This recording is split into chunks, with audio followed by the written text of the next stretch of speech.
Assalamualaikum warahmatullahi wabarakatuh. Semangat belajar. Masih semangat untuk belajar? Ya, sebelum belajar, mari kita berdoa terlebih dahulu. Baik, kita akan memulai pembelajarannya ya. Perhatikan beberapa kegiatan pengukuran berikut ini. Gambar A, seseorang sedang mengukur massa badan. Gambar B, seseorang sedang mengukur meja dengan menggunakan jengkal tangan.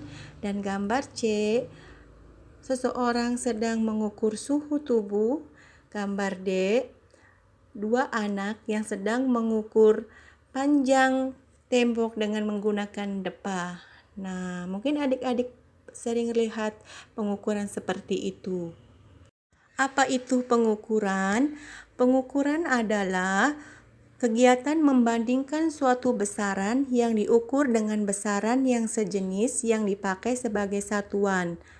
Di situ ada yang namanya besaran dan satuan. Apa itu besaran dan satuan? Perhatikan gambar berikut ini. Misalnya, kita akan mengukur tinggi badan suatu anak dengan meteran dalam bentuk stiker dinding. Ini artinya kita akan membandingkan tinggi atau panjang si anak dengan meteran, di mana meteran adalah alat ukur panjang. Nah, ternyata anak ini memiliki panjang atau tinggi badan 90 cm. Panjang adalah besaran, 90 adalah nilai, dan sentimeter adalah satuan. Jadi, besaran adalah segala sesuatu yang dapat diukur, sedangkan satuan adalah pembanding dalam pengukuran.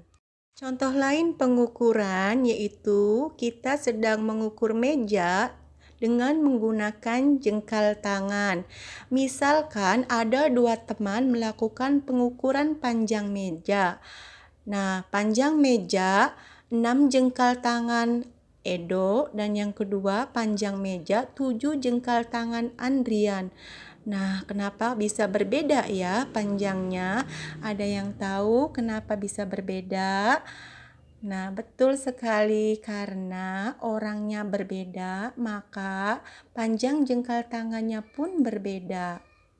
Satuan dibagi menjadi dua, yaitu satuan baku dan satuan tak baku.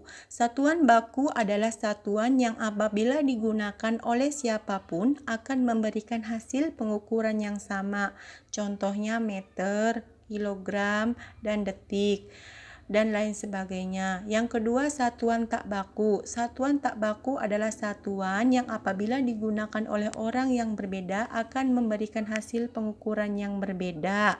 Contohnya depa, jengkal tangan, dan langkah kaki. Nah, sebelumnya kita telah memperhatikan seorang anak sedang mengukur dengan menggunakan meteran. Itu berarti anak tersebut sedang melakukan pengukuran dengan menggunakan satuan baku. Yang kedua, seorang anak yang sedang mengukur meja dengan jengkal tangan itu berarti sedang menggunakan satuan tak baku. Perhatikan berbagai kegiatan berikut ini. Gambar A sedang menimbang massa benda dengan menggunakan timbangan. Gambar B sedang mengukur meja dengan jengkal tangan. Gambar C sedang mengukur suhu tubuh dengan termometer. Gambar D sedang mengukur panjang tembok dengan menggunakan depa. Manakah gambar berikut yang termasuk satuan baku dan satuan tak baku?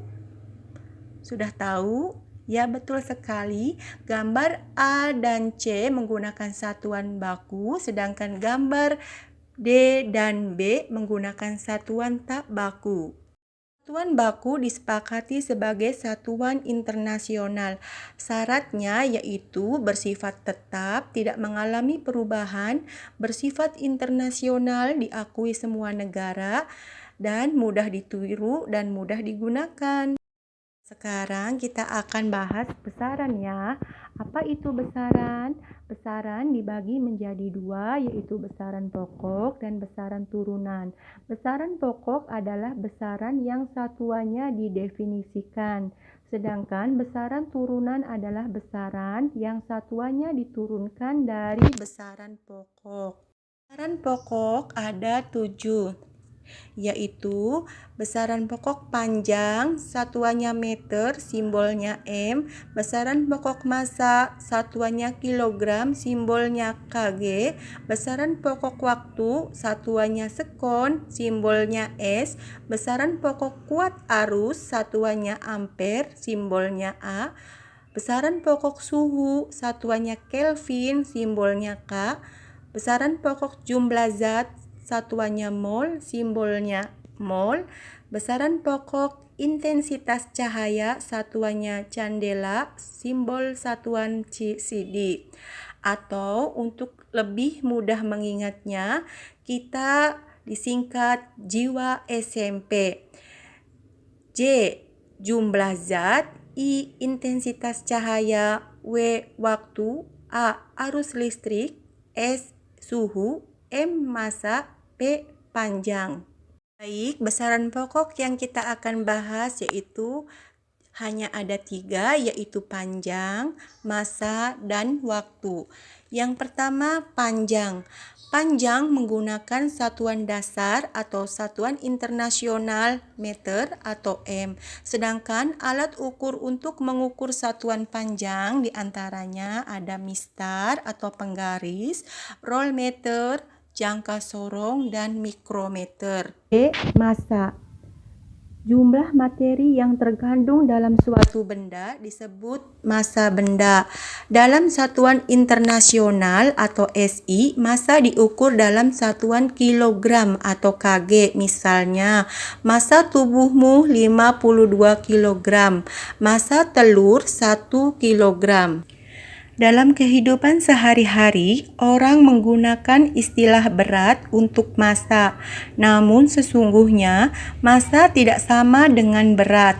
Massa suatu benda ditentukan oleh kandungan materinya dan tidak mengalami perubahan meskipun kedudukannya berubah. Sebaliknya, berat sangat bergantung pada kedudukan di mana benda tersebut berada. Mengapa demikian? Karena benda akan memiliki gravitasi yang berbeda di tempat yang berbeda. Sebagai contoh, saat astronot berada di bulan, beratnya tinggal 1/6 dari berat dia saat di bumi. Dalam satuan internasional, massa menggunakan satuan dasar kilogram atau kg, sedangkan berat menggunakan satuan newton atau N. Berarti selama ini kita sudah salah kaprah ya, karena setiap hari atau bahkan kita salah berbicara bahwa berat badan kita adalah 52 kg. Nah, sekarang sudah tahu, nanti jangan gunakan berat lagi ya, tetapi massa tubuhmu 52 kg. Berikut ini adalah alat ukur untuk massa, yaitu neraca Ohaus, dacin, neraca dua lengan, neraca langkah, neraca duduk, dan neraca gita.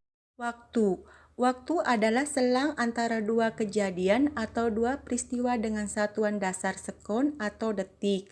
Alat ukur waktu yaitu jam tangan atau stopwatch.